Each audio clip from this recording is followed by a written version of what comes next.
일본은 왜 유독 그렇게 지진이 자주 나는 걸까요?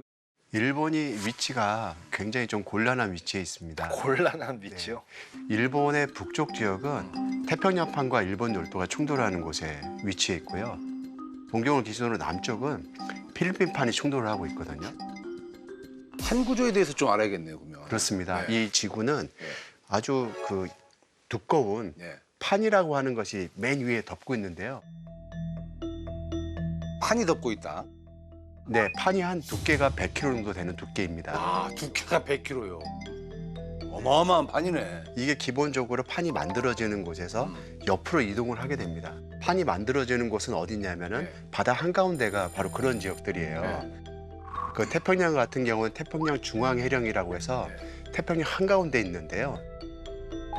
거기서 판이 1년에 10cm씩 만들어집니다. 아, 판이 만들어집니까, 네, 이렇게? 만들어져서 바다에서요? 네, 바다 이게 지구 내부에서 만들어져서 지구 내부에서 네, 바다로 위로 올라오는 올라오는 거죠. 위로 올라온다. 네, 그리고 거기를 기준으로 해서 양 옆으로 확장이 돼 나가는데 예. 태평양판이라고 하는 건 태평양 중앙해령에서부터 북서 방향으로 계속 이동을 하게 되면 네. 일본 열도와 충돌하게 됩니다. 그리고 1년에 10cm씩 충돌을 하게 되는데 그게 바로 동경으로부터 북쪽 지역인 홋카이도까지 충돌을 하게 되거든요. 그러니까 거기서 에너지가 많이 쌓인 곳에서 동일본 대지진이 2011년도에 발생을 했고요. 그러고 동경 아래쪽에는 난카이 해곡이라고 하는 곳이 있는데 이곳은 필리핀판이라고 하는 또 다른 판이 충돌을 하고 있는데 1년에 5cm에서 7cm 속도로 충돌을 하게 됩니다. 이곳이 바로 이제 최근에 지진의 우려가 큰 난카이 해곡을 만든 바로 그 지역에 해당되는 거죠. 그러면은 일본 같은 경우는 지금 서로 다른 판들이 계속 때리고 있는 거예요? 그렇습니다. 판의 전쟁이네. 근데 그렇게 해서 판이 만들어지고 판이 충돌하는데 일본 같은 경우에는 판에서 경계가 맞물리는 그런 어떻게 보면 조금 뭐 운이 나쁘다고 해야 되나? 그런 조건이잖아요. 근데 일본 말고도 이 정도로까지 뭐 판의 불리한 상황에 있는 경계가 네. 또 있나요? 있어요? 사실 일본이 아주 최악의 지역이라고 할 수 있고요. 그 외에 굳이 꼽다면 이탈리아 같은 것도 비슷하게 판의 경계부가 지나가는 곳 중에 하나입니다. 저는 궁금한 게 밑에서 계속 지구 내부에서 판이 올라온다고 그러잖아요. 생성이 계속 된다고 그러잖아요. 네.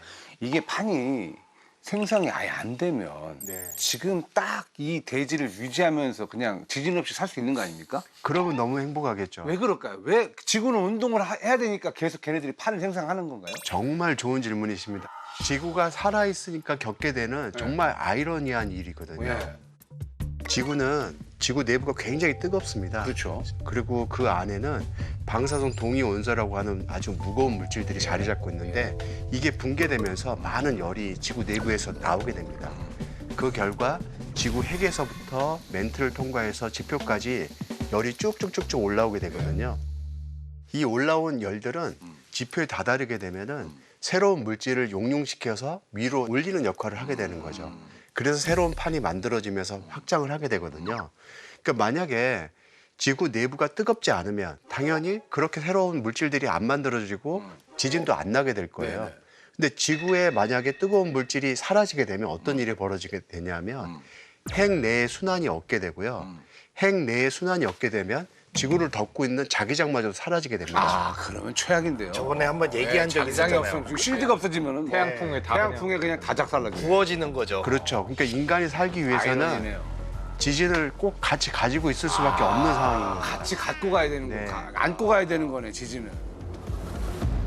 그 가장 또 하나 중요한 개념 중에 하나가 단층 현상이잖아요. 네, 네. 그러면서 단층인데 판하고 판이 만날 때 이렇게 밀면서 서로 끊어지거나 네. 아니면 밀리거나 하는 게 단층 현상이잖아요. 네, 네. 그러면서 지진이 일어나기도 하고 그러니까 단층 예전에 단층을 얘기를 해야 될것 학교에서 같은데요? 배웠던 것 같은데 이제 조금 뭔가 끊어진다 약간 이 느낌인데 좀 가물가물한 것 같아요. 정단층, 역단층 그림 보고 맨날 시험 보고 그러면 단층 모형을 한번 볼까요? 모형까지 가져오시고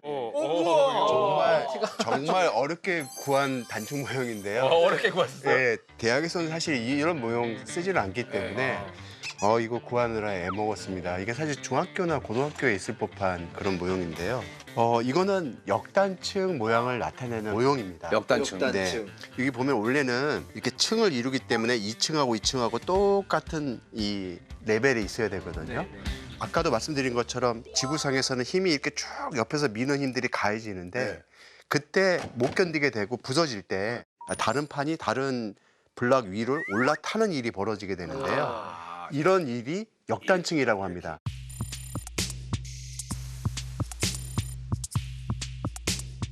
이렇게 올라타구나. 반대로 지구에서 잡아당기는 곳도 있습니다.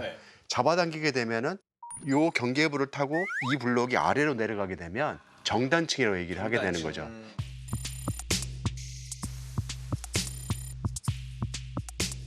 근데 우리나라에서는 이런 정단층이나 역단층도 있지만 더 많은 거는 주양이동 단층이라고 하는데요. 주양이동 단층이요? 요거는 단층 힘을 받으면 서로 양 옆으로 이동을 하는 겁니다.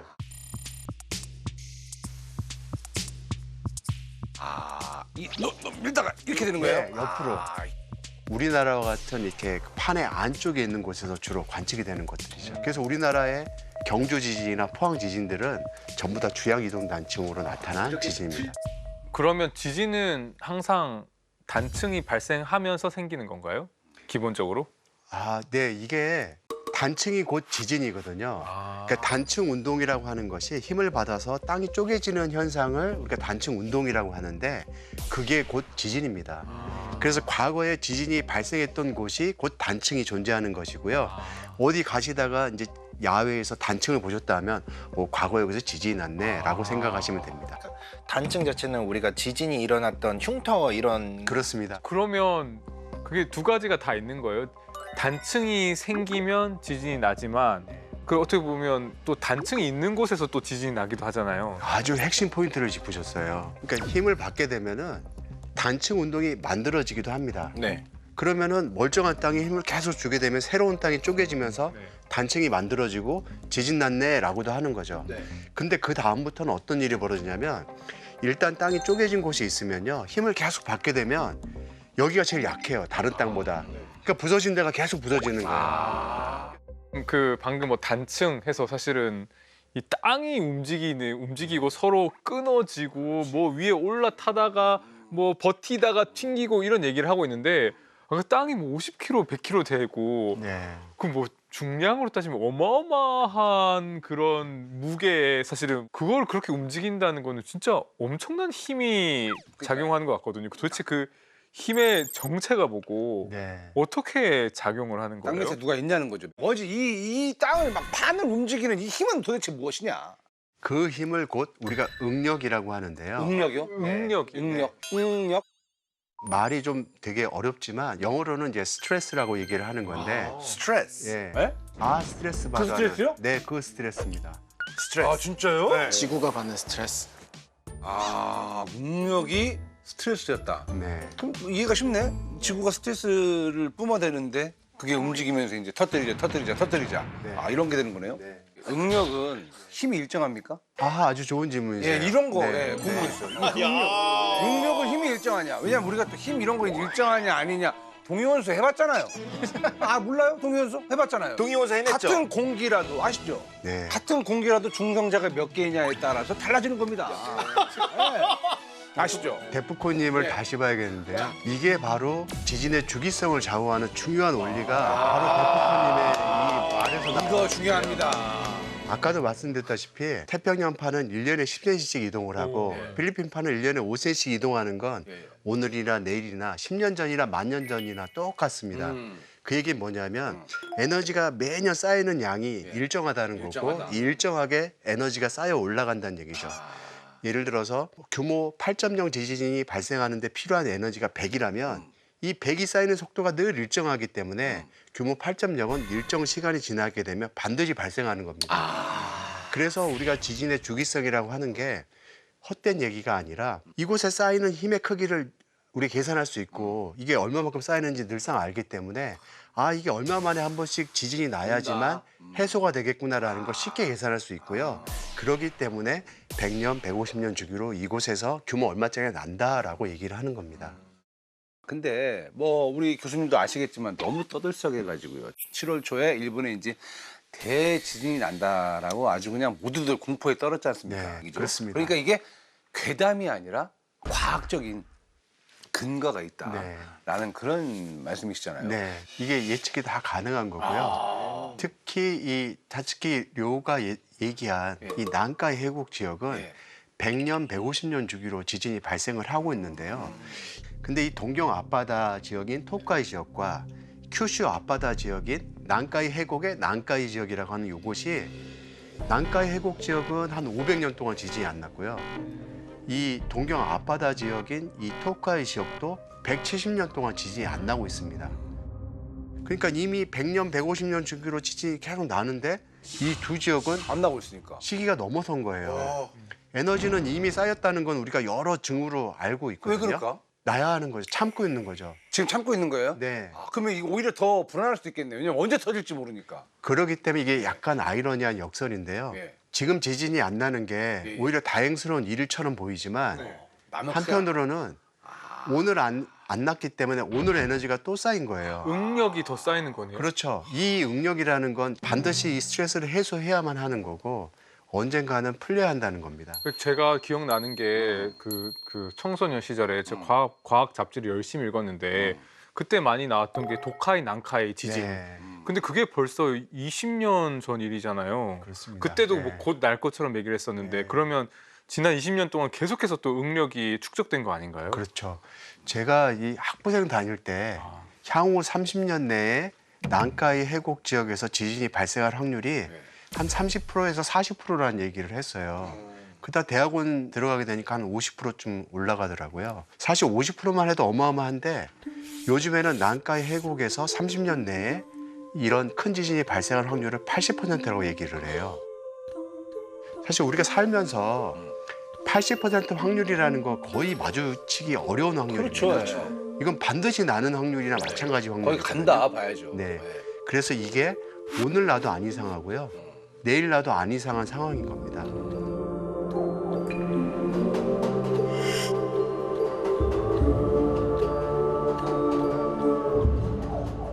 근데 이제 일본에 사실 이제 또 그 작은 지진들이 참 많이 발생을 하고 있잖아요.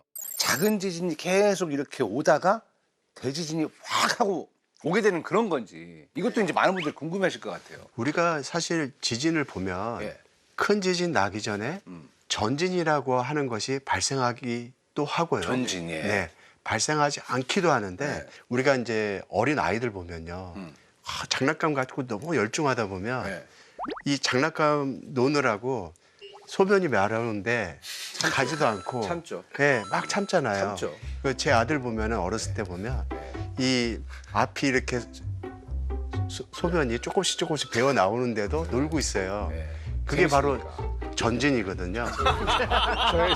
저희 아들이 지금 그러고 있습니다. 네, 이게 에너지가 아주 많이 쌓이게 되면 조금씩 에너지를 배출하는 일이 벌어져 조금씩 부서지는 거예요, 단층이. 이걸 이제 전진 형태로 받아들일 수 있고요. 그 후에 본진이 바로 이어지는 경우가 있습니다. 그래서 이걸 가지고 본진이 올 걸 예측하기도 하는데 근데 항상 이런 게 아니고요. 어떨 때는 큰 에너지를 갑자기 배출하면서 지진이 발생하기도 하거든요. 2011년도 동일본 대지진 같은 경우에는 그 지진 발생하기 이틀 전에 규모 7.3 지진이 바로 그 자리에서 발생을 했어요.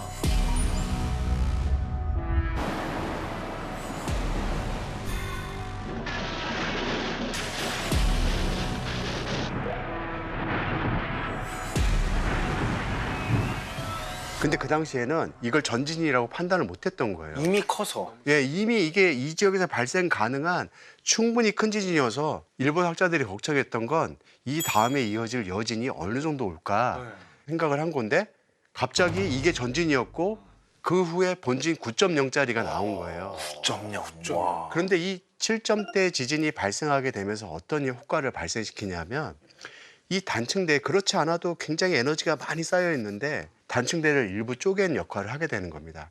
그러면은 단층이 그렇지 않아도 불안정한 상태에서 얘가 쪼개놓는 역할을 하게 되니까 한꺼번에 훅 부서지는 일이 벌어진 거죠. 그래서 큰 지진으로 발현하게 됐던 거고요.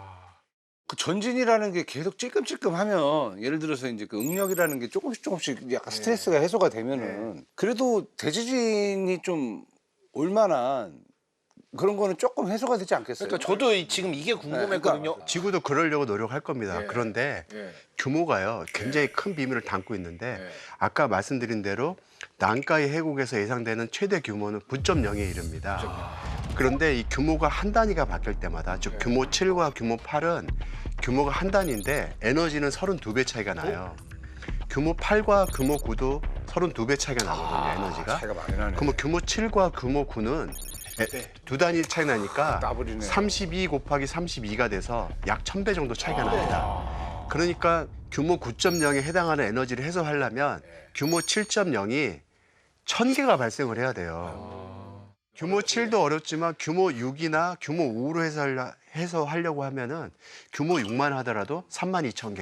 예, 어쩔 규모 수가 없네. 5로 100만 개가 나야 돼요. 세소가 안 되네요. 이거는 진짜 지구가 그냥 어떻게 스트레스 푸느냐에 따라서 그냥 달라지는 거네요. 그렇습니다. 예. 그 재난경보 울리는 것처럼 지진 대피 경보 같은 거를 이제 일본 같은 데는 이제 보낸다고 하는데 네네. 그러면 그런 거는 이제 어떻게 알고 경고를 보내는 걸까요? 그게 지진 조기 경보인데요. 조기 경보. 예. 네. 예. 이 지진이 발생한 곳과 가장 가까운 곳에 있는 관측소를 활용하는 건데요. 관측소를 활용해서. 예, 이 지진파가 도착하게 되면 P파, S파라고 해서 지진파가 P파는 굉장히 빠르게 이동을 하는데 진폭이 좀 작아요. S파는 그보다 늦게 움직이는데 진폭이 커서 지진파. 예, 피해를 일으키는 건 주로 S파입니다. 그래서 이 P파가 도착한 정보를 가지고 S파가 도착하기 전에 빨리 계산을 하는 겁니다. 이게 지진 규모가 얼마고 어디서 발생했어. 네. 그러면 P파와 S파의 도달 시간 차이가 있으니까 그걸 활용을 해서 S파가 도달하기 전에 빨리 알려주는 거죠. P파는 이제 미리 우리가 접수를 한 거고 네. S파는 이제 진짜 충격이 오는 거니까 네. 그래서 얘 P가 그 프라이머리, 프라이머리. 우선적으로 오는 거라서 그걸 줄여서 P라 그러고 P가 팡하고 오는 거고. 파는 이제 지진파 할 때 파동이 네. 먼저 오는 파동. 그리고 S파는 세컨더리라서 두 번째로 오는 거. 그래서 이걸 더 쉽게 기억하려고 사람들이 만든 게 P파의 P가 이 방향이니까 푸시. 푸시. 그래서 P라고 생각하고 S는? 흔드니까 쉐이크. 그렇게 기억하는 거. 스프링을 잡고 이렇게 그냥 늘렸다 줄였다 하는 게 P파고 스프링을 이렇게 흔들면은 그렇게 보이는 파동이 S파인 거죠. 당연히 이렇게 흔들면은 땅이 위아래로 움직일 거니까 출렁거리니까. 출렁거릴 거니까 피해가 크겠죠. P파가 그러면 S파보다 얼마나 먼저 옵니까? P파가 지각에서 전파되는 속도는 초당 6.5km 정도 가거든요. 6.5km. 예. 예. 그런데 S파는 초당 한 3.2km 정도 됩니다. 그러니까 거리가 멀어지면 멀어질수록 점점 도달 시간 차이가 벌어지게 되는 거죠. 근데 이거 P파, S파, 지진파 이건 또 누가 발견한 거예요? 이것도 그 영국의 그 지질학자 리처드 올덤이라는 분이 계셨는데 리처드 올덤. 인도 쪽에서 연구를 하다가 이거 왜 속도가 다른 지진파가 있지? 네. 라는 생각으로 연구를 하면서 이 두 가지를 찾아냈다. 이렇게 알려져 있어요. 자, 또 재밌는 질문 하나 해드릴게요. 지진 나면은 동물들이 먼저 한다고 하잖아요. 요즘 동해에서 심해어가 잡힌다고 좀 그럽니다. 이게 대지진의 징조라고 사람들이 조금 심해어고요. 수근수근 되는데 이게 진짜인지. 예를 들어서 막 어떤 데 보면 막 쥐들이 막 확 나간다든지 동물들 있잖아요. 새가 갑자기 확 하고 막 나간다든지 막 그리고 나서 이제 막 지진이 온다든지 네. 이게 약간 그 동물들이나 이런 그 심해어들 보면 얘네들은 뭔가 좀 미리 예측하는 약간 그런 레이더 같은 게 좀 있지 않을까요? 어떻게 생각하세요? 아, 예, 말씀해 주세요. 난감. 근데 사실은 그 뭐 대지진의 전조, 뭐 심해어 출몰 한번 인터넷에 검색해 보시면 되게 많이 나올 거예요. 네. 그러고 나서 대지진 안 일어난 적 엄청 많습니다. 아, 많아요? 심해어는 맨날 출몰하는데 기사화가 안 되다가 대지진이 났을 때 근데 심해어 출몰했어 이렇게 연결되는 경우가 많을 수도 있고요. 사실은 실험적으로나 경험적으로 증명하기가 힘든 문제잖아요. 그러니까 지진을 느끼는 것의 차원이 아니라 지진을 예측하는 건데 어떤 생물이 지진을 예측해서 어떤 무언가를 보여줬는지를 경험적으로 증명하려면 여러 번 그런 일들이 반복해서 해야 쥐들은 되는데 쥐들 막 확 이동하고 쥐들은 막 대지진 없을 때도 확 이동할 때가 많을 거야. 원래 그래요? 바퀴벌레. 바퀴벌레 원래도 확 뛰어다니잖아. 아니 바퀴벌레 몇만 마리가 갑자기 건물로 확막 이동. 약 쳤나 보죠. 약을 쳐가지고 이게 다 의미 없는 얘기예요? 아니, 완전히 배제를 하긴 힘든데 그래서 제가 찾아봤더니 미국 정부에 있는 홈페이지에서 공식적으로 FAQ에 그러한 관찰들이 보고되고 있지만 신뢰하기 어렵다라고 답변이 공식적으로 이렇게 올라와 있더라고요. 진화생물학적으로 생각했을 때 이러한 그런 그 지진을 예측하는 혹은 예감하는 그런 능력이 동물의 본능으로 진화하기 좀 어려울 것 같은 게 그런 본능이 그런 위협에 대해서 예감하는 능력이 진화하려면 자주 일어나서 잘 예감하는 애들이 자연 선택이 돼야 될 텐데 사실 그 정도의 규모, 동물들을 죽이는 규모의 대지진이라고 하는 것은 말하자면 자주 일어나지도 않고 특정한 지역에서 반복해서 일어나지도 않기 때문에 그러한 능력치가 진화하기는 저는 어려울 거라 생각합니다. 근데 저는 가능하다고 생각해요. 오히려? 네. 예. 생물은 독특한 게 많아요. 예를 들어 우리가 아는 연어가 뭐 길을 찾아오고 철새들이 장거리를 가고 이것도 하나하나 왜 그런지가 밝혀지고 있고요. 제가 본 것 중 가장 최근에 밝혀진 신기한 거는 우리가 벌레들이 해가 없을 때 먼 거리를 간 애들은 별빛을 보고 길을 찾는데요. 장거리를. 근데 다 그런 줄 알았는데 그 보공나방이란 나방은 은하수의 패턴을 보고 길을 찾아서 이거 진짜요? 네, 유일하게 은하수를 보는.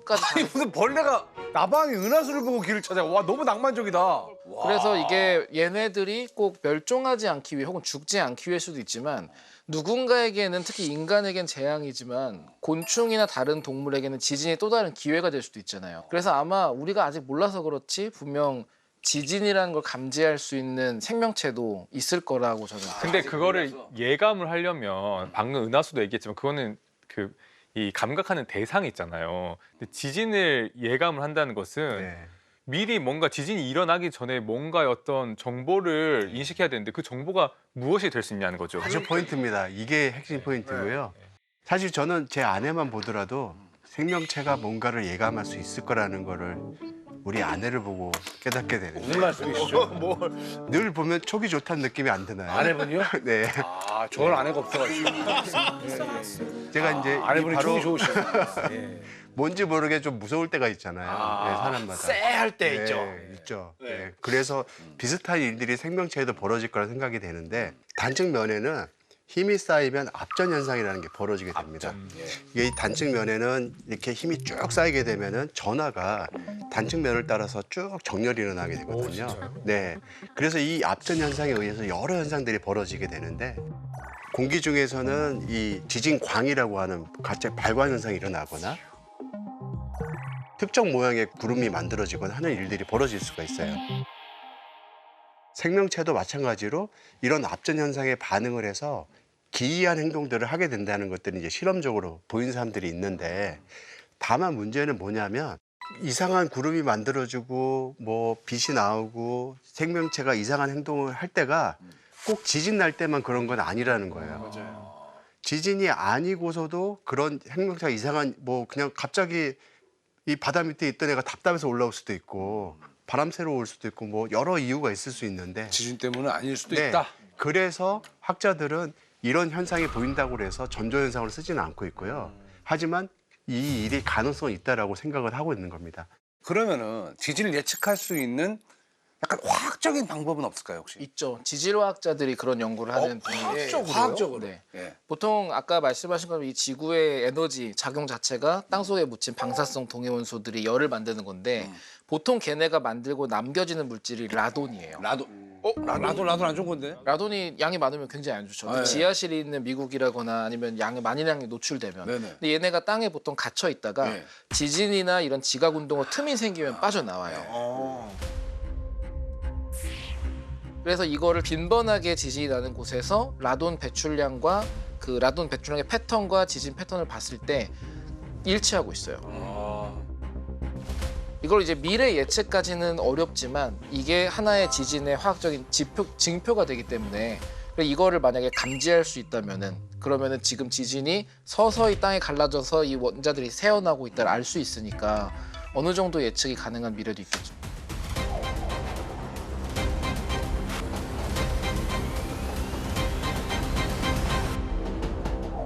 자, 근데 이제 궁금한 게 사실 이제 일본은 어쨌건 우리 또 옆 나라잖아요. 일본에 얼마만큼 큰 지진이 생기면 이게 우리나라한테도 좀 영향이 오는 건가요?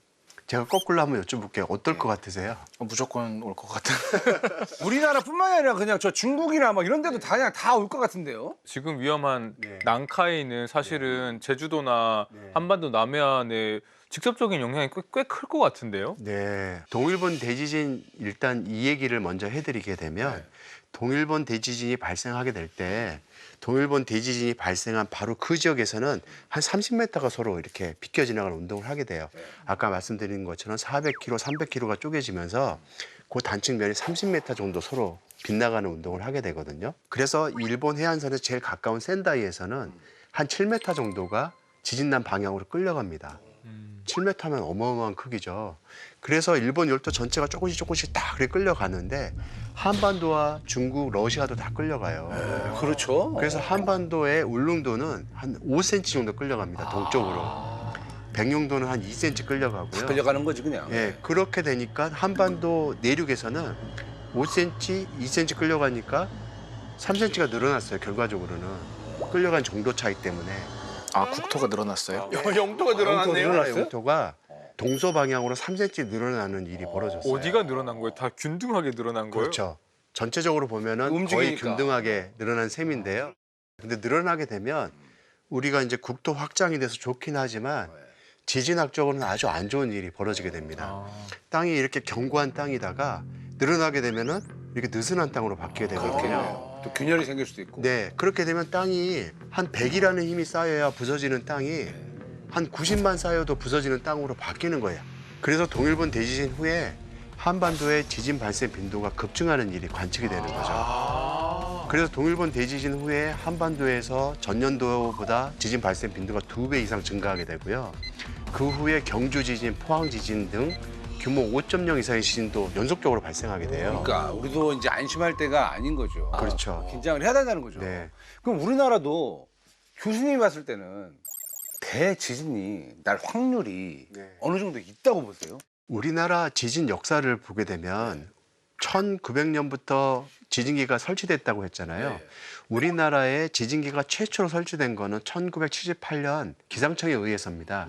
하지만 그 전에 이웃 나라에서 우리나라를 같이 다 레코딩을 했어요. 아 그래요? 뭐 일본, 러시아, 중국 등의 지진기가 있었거든요. 그래서 그 기록까지 합쳐서 보게 되면은 네. 1952년 그 전란 중이죠. 6.25 전쟁 때 규모 6.3 지진이 바로 평양 이 남서쪽 가장자리에서 발생을 하게 됩니다. 좀 꽤 몇 자리가 세지 나왔어. 않나요? 규모 6.3이면 어마어마한 어느 지진입니다. 우리가 경주 지진이 규모 5.8 정도 됐습니다. 그거보다 훨씬 더 큰 지진인데요. 규모가 0.2씩 올라갈 때마다 에너지가 2배씩 증가하는 거거든요. 예, 그 5배 이상이 되는 그렇죠. 거죠. 5배 예. 이상. 그러니까 경주 지진 5개 이상이 한꺼번에 발생한 거예요. 아, 그 이미 52년도에 그런 지진이 네, 있었기 그런 때문에 지진이 실제로 일어났다는 건 그 지진이 언젠가 또 일어난다는 얘기를 일어날 하는 수 겁니다. 있다라는 거. 그런데 그거보다 더 긴 역사를 보게 되면 조선왕조실록에 우리나라 역사 문헌에 그런 우리 선조들이 참 대단한 게요. 지진 피해 기록을 엄청나게 잘 남겨놨어요. 어느 고을에 뭐 땅이 흔들려서 집이 무너지고 이런 기록들이 엄청나게 남아 있는데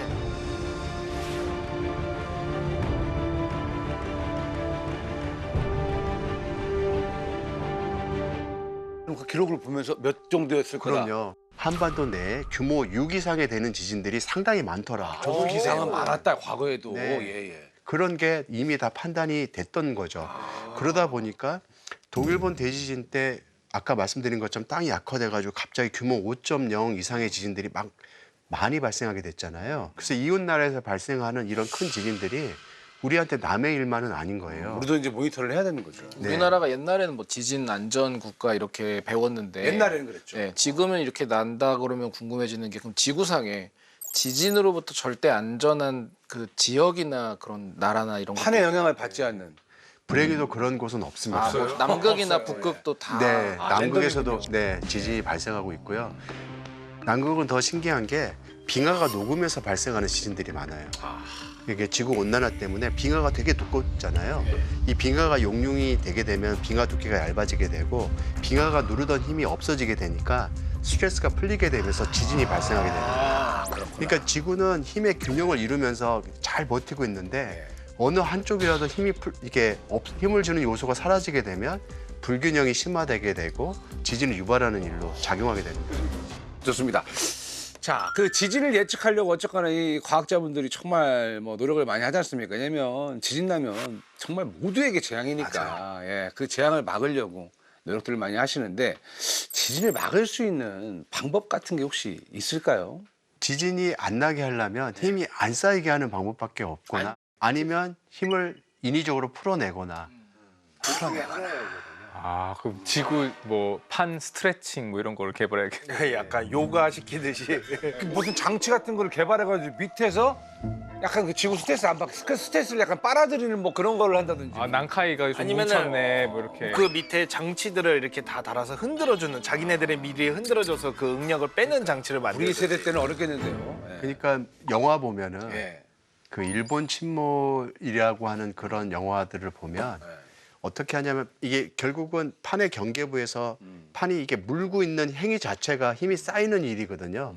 그냥 미끄러져 들어가면 해결될 문제예요. 판과 판을 뚫게 되면은 서로 물고 있지 않고 미끄러지게 될 거다. 그러면 에너지가 해소될 거다라는 생각인데 근데 그렇게 뚫으려면은 일본 열도 앞바다에서만 하더라도 난카이 해공만 700km거든요. 인간이 뚫은 최대 깊이가 한 10km 정도 되거든요. 그러니까 그보다 더 깊은 곳에 바로 멘틀이 드러나는 경계부기 때문에 실질적으로는 현실성이 없는 얘기라고 할 수 있는 거죠. 아니 지금 우리가 그래도 화성으로 좀 이주를 하니 뭐 AI가 세상을 지배하느니 뭐 하는 이런 시대를 살고 있는데 첨단 과학으로 지진을 막을 수 있는 게 아무것도 없다라는 네, 사실 게 참 맞아요. 예, 아이러니합니다. 그럼 대지진이 나면은 무방비로 다 죽는 겁니까? 실질적으로는 인간이 할 수 있는 게 별로 없는 없어요? 셈이죠. 그 인간이 할 수 있는 최대한의 일은 내진 성능을 하고 그 지진동에 대해서 견뎌내는 일 정도일 텐데요. 내진 성능이 강화되는 거는 사회적 합의 문제거든요. 우리가 이거 건물 지어놓고 한 70년, 80년밖에 못 쓰는 건물인데 한 200년, 300년 만에 발생하는 지진까지 우리가 꼭 대비해야 되나? 왜냐하면 이 건물 쓰고 있는 동안에 지진이 한 번도 그런 지진이 안 날 수도 있는데 구태여 그런 돈을 많이 들여서 강한 건물을 지어야 되나라고 생각할 수 있거든요. 이거는 그래서 사회적 합의 문제라는 겁니다. 아, 참 아이러니합니다. 그죠? 예, 참 그 지구가 운동을 안 해서 그냥 지진 없는 세상에서 살려니 그건 또 어려울 것 같고. 야, 지구가 스트레스를 받는다? 그러면 그 거대한 스케일로 지진을 일으키면 우리는 아무것도 할 수가 없다. 아, 그러니까. 아, 우리는 겸손해야 된다. 그리고 또 그걸 인정할 수밖에 없다. 라는 걸 느끼니까 인간은 정말 좀 이렇게 어떻게 보면 좀 작으면 또 작은 존재구나. 라는 그런 생각이 좀 들기도 합니다. 예.